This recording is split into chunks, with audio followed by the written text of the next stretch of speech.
So the final steps in this disassembly are to tear these cam covers apart and get this prop hub off, and then get the crankshaft and the bearings out. Now, this is some kind of vindication or validation anyway. Listen to how this sounds.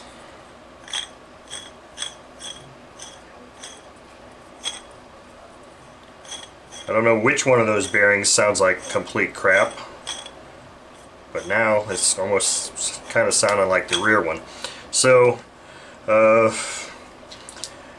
just to kind of keep this a little bit shorter, to pull your cam cover apart, it's very simple. Use a 1.5 millimeter hex, and you don't have to remove this screw all the way. Many times it helps.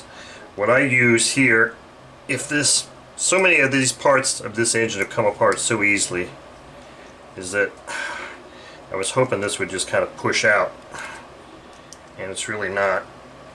What I'll do here, I got it to move a little bit, is I usually have a center punch, spring-loaded center punch, and if I hit that a couple of times with the center punch, sure, it puts a little dimple on there, but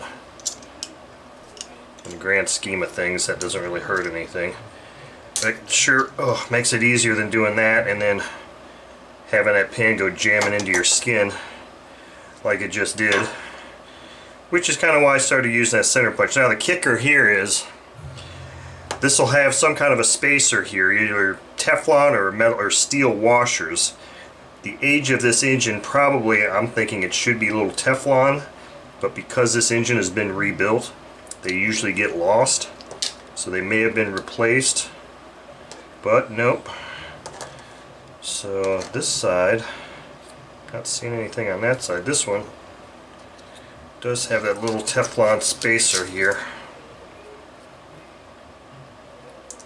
Right here, boys. It's hard to see.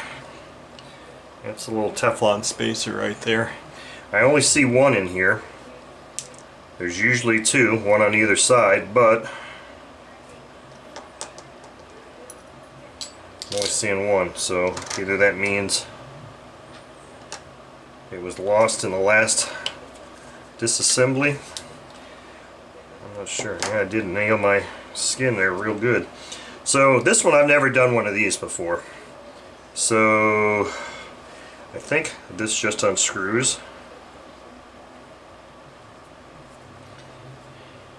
So I'm just going to unscrew this, see what happens. And that's what happens. Okay, so that's actually kind of integrated in there, that plunger. I'm not going to take this thing apart because there is absolutely no possible way to find replacement parts for this at all, and since it feels healthy, I'm not going to mess with it. It's one of those things where if shit ain't broke, don't mess with it. So I'm just going to leave that like it is.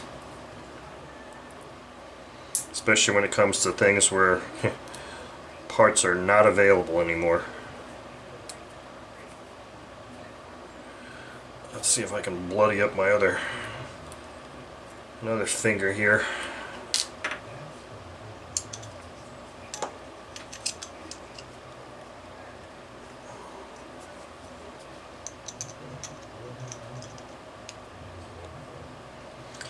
Yeah, I don't think I really want to do that.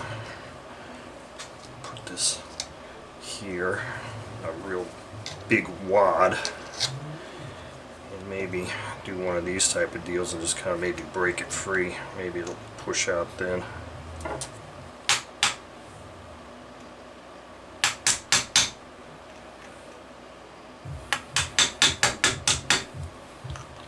Yep, it's coming out now. So now that it's in there, I can kind of do one of these deals. So let's see what spacer situation is with this. Okay, this one's got two. One on this end, and then the one that's right here. So this one had two, as it should, which which makes me wonder.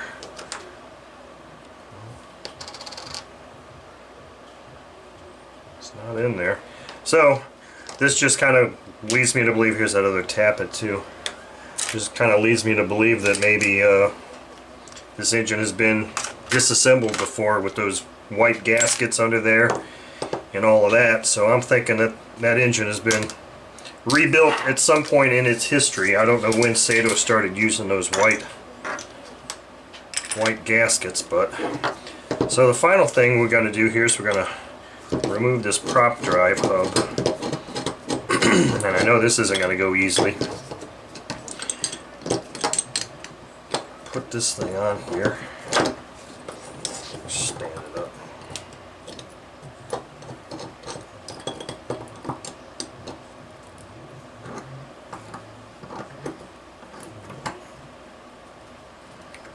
Now, loving the fact that this thing is flared such that it's got a lot larger outer diameter than the inside, so it gives me a lot more area to grip, because a lot of times even when you're trying to screw this tight and pull it off, these things may want to slip out and they'll mar up this aluminum pretty badly. So what I like to do with ones like this is I'll just get my wrench and put some more tension on that, and then it's just a simple matter of I'll drop some 3-in-1 oil in here in this crevice and on the front, put tension on it, not trying to break it loose, not trying to pull it off, just put enough tension on it so that it's nice and tight, and then I'll go out and just heat this with a heat gun. And the heating action or the expansion rate of the different materials, because this is aluminum and I think that the tapered collet is brass and then it's on this steel crankshaft, have different expansion rates. So as you heat this thing up, you don't even really need to keep cranking on it. If you crank on it really hard and got some good tension on it, don't mess with it anymore. Just heat it up, keep heating it up, and eventually you'll hear this big snap and the thing pops free. So you don't have to do anything other than tighten it down real good, not enough to pull these things out, and then oil it, and then heat the crap out of it until you hear a big snap. And sometimes it's pretty scary because you'll be like, oh crap, I gotta go get something to torque this down with, and all of a sudden you're walking and it goes pop, and it snaps right there and scares the crap out of you. So that's the final step, and then just getting this crankshaft out after that. So that's it as far as the disassembly of this engine. Okay, one final note here. I've got the crankshaft bearings out. And oddly enough, I think I've definitely got proof here that somebody else has been in this engine before. Because when I was taking the parts out of this crankcase, I found the other Teflon spacer for the cam cover, which means somebody didn't really get it in place like they thought they had, and it was floating around inside that timing gear area, and it got down inside the engine. Because I saw this thing come out and I'm like, wow, what the hell. So you may wonder, why do I do this stuff off camera? And the reason I do it off camera is because it takes a little bit of pounding to get some of this stuff out, and this tabletop is really not sturdy enough for that, because I have a big piece of wood outside on the concrete floor, and I don't like bringing my heat gun in here because I've got animals that come in my room all the time, and I don't need a big heat source in here to possibly cause them harm.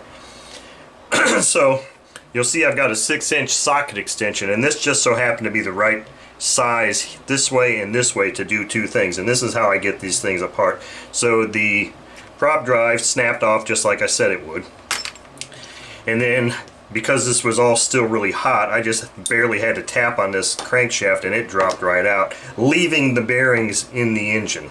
So both bearings were still in the engine, and that's the one that's bad, the rear bearing. So it just so happened I always take the front one out first, and what I did was, god damn, that thing's really hot still. Let me see if I can demonstrate this.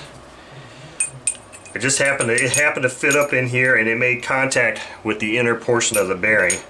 And I basically just, on top of the piece of wood, I would just do this until it pops that bearing out. I don't care if I'm only pushing on the center of the bearing's going to get replaced anyway, so I don't really care.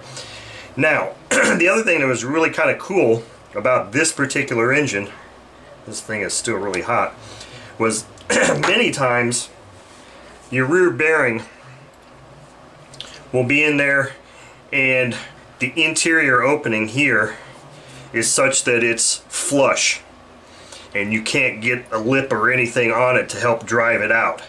That was not the case with this one. This interior hole here was larger than this, so I was able to push this in the other direction this way, and it was pushing again right on the inner part of the race, but I don't care because this bearing's bad and it's going to get replaced. So I was able to just put some 3-in-1 oil on there, heat that up again, and then just the same type of deal. I just went in like this, it's cool enough now, and just pounded until that thing popped out. And it only took about 3 or 4 little strikes. If you got enough heat and oil in there, it doesn't take much to get those out. So it's just a coincidence that this happened to work. There are many times with smaller Saito engines that your rear bearing does not give you any kind of a lip to get on to push it out, and that's the cases where you have to really heat it up hot and just smack it on a piece of wood, and eventually that will come off. You may say, you may get tired of trying to do that, but it will come off.